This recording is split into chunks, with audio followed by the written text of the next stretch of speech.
What's up, everybody? Recapping GERN here. Play I took on Thursday, sold it to Friday, longed it. Um, Very predictable first screen day pattern. Easy money, in my opinion, as long as you have a plan. So, GERN ticker symbol is very familiar. I traded it before. It's recent supernova. Went parabolic. Where's my mouse at? Went from the twos all the way up to the high sixes. Before coming all the way back down. And now here is the bounce. We're playing the number 5 dip buy pattern. If you're familiar with penny stocking framework or framework part due. Um,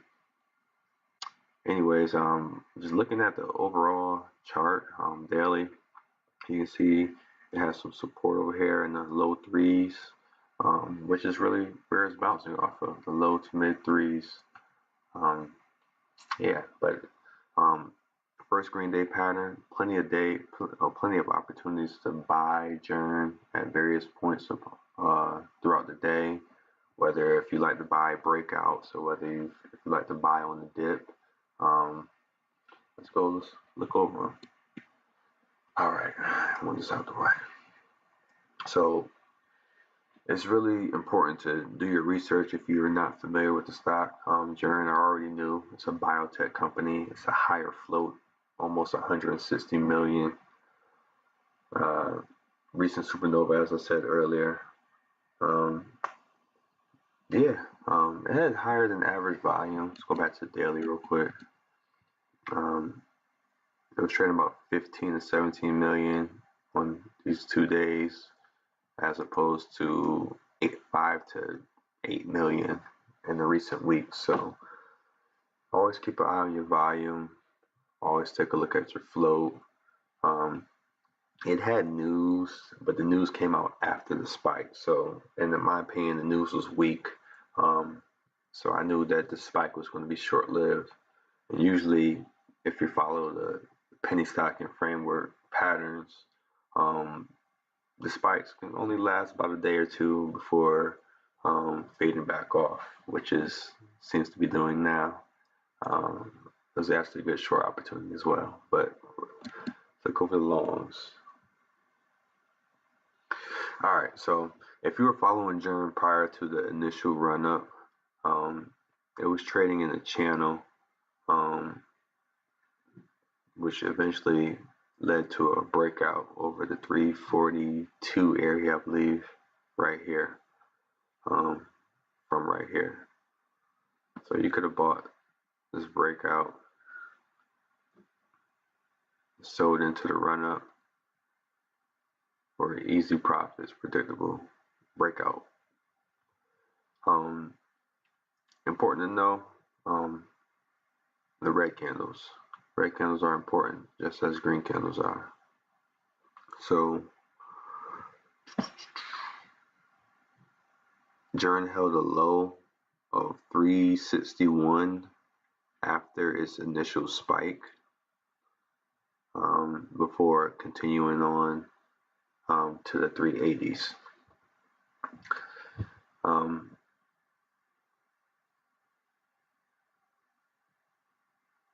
Whenever it hit the 380s, as you can see, it kind of did a double top right here, midday between 10:30 and 11:30, and then it faded back down. Once it faded back down, it held a higher low. This low was about 364 as opposed to the 361 initial low. As you can see, it kind of pulled back towards this VWAP line after being overextended for a while. You could have bought this dip, and this was probably the most ideal time to buy, in my opinion, if you were buying that day, if you're watching the stock all day. Buying this dip is probably the most risk reward you'll get if you didn't catch the first initial spike. And you don't always have to be present for the first spike. A lot of these plays, momentum plays, former supernovas, once they hold support levels, once they hold the low, you can buy the higher low in anticipation for a secondary move, which it had. The secondary move was larger than the first move. Another area you could have bought it at was the flat top breakout over 383. It double topped at 383 before fading back down, and then when it ramped back up, you could have bought this. And this was a major breakout around 130. So ideal time to be buying is afternoon. You don't want to be buying anything midday because you can see it leads to can fade off. So buy in the afternoon over the double top breakout, and you can see how strong that breakout was. That's a big candle relative to all of the other ones.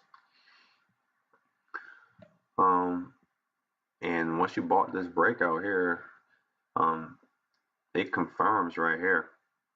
So went all the way up to I think 390s, then came back down, and it never touched 383 again. So that breakout is holding. You always want to look for stocks that hold their spikes.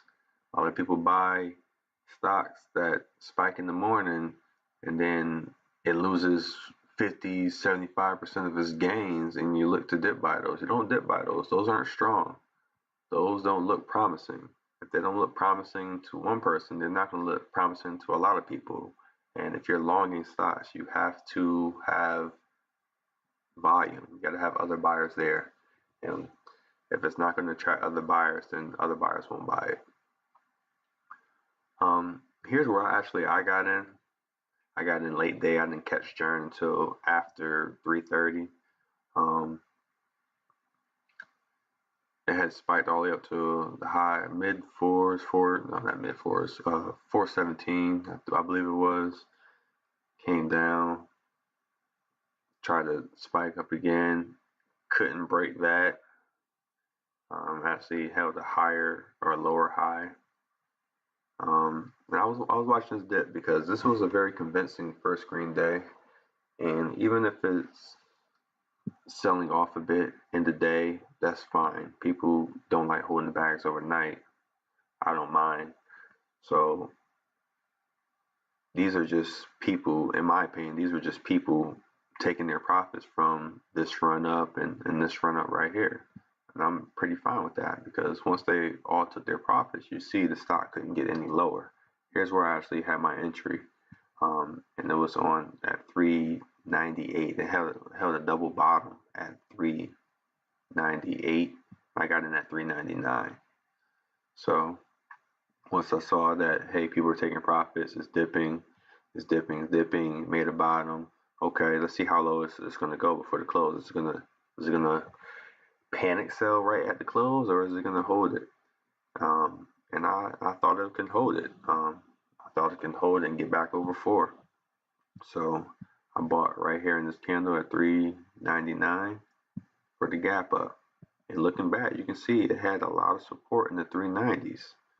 So buying off of key support areas, just above the key support area. Yeah, so dip buy at close. Notice the double bottom at 398, which is confirmation. So buy there. Next day, look in pre-market. You got to find your support and resistance levels in the pre-market. I was playing off of 411, and I believe it spiked all the way to the 450s, 456, 457, something like that. So I was looking to sell in that area. That was my target area. You got to have a plan when taking profits. That's probably one of the most underrated parts of trading, as far as, or overlooked parts of planning, is the plan to get out no matter what, or the plan to get out when things are going good. You know, a lot of people know what their stop loss is, but when are you going to take profits at? So pre-market spike 456, 457 area. I'm like, okay, yeah, it probably can get back there. It might push through it a little bit. That's what I was thinking, but I was ready. I'm ready to take profits if it doesn't get there. So I had my order set. I had my order set for a limit price of 444. And once it broke through 450 and I saw it going through 450, I went ahead and I sold into it. You always want to sell into strength because that will make you comfortable at trading. If you're constantly chasing your profits down, it's not going to work that way. You're going to be uncomfortable. You're going to get emotional. You're going to make rash decisions, and you're not going to follow your plan. If you have a plan, you need to follow it.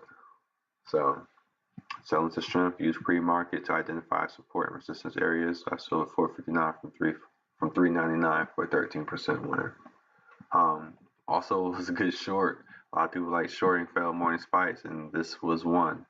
You could have shorted at 450, 457 area. Remember that pre-market support and resistance areas? I saw it 457. You could have put it in a short order right there and covered into the 380s, covered into the washout. I probably would have covered right here into the low fours. Probably covered at 405 or something like that. But plenty of opportunities when playing volatile stocks. So that's just my quick recap. Have any comments? Leave them. I know I said a lot. It's something I can't help. I'm sorry. Like, comment, share. Ace Boogie. Out of here.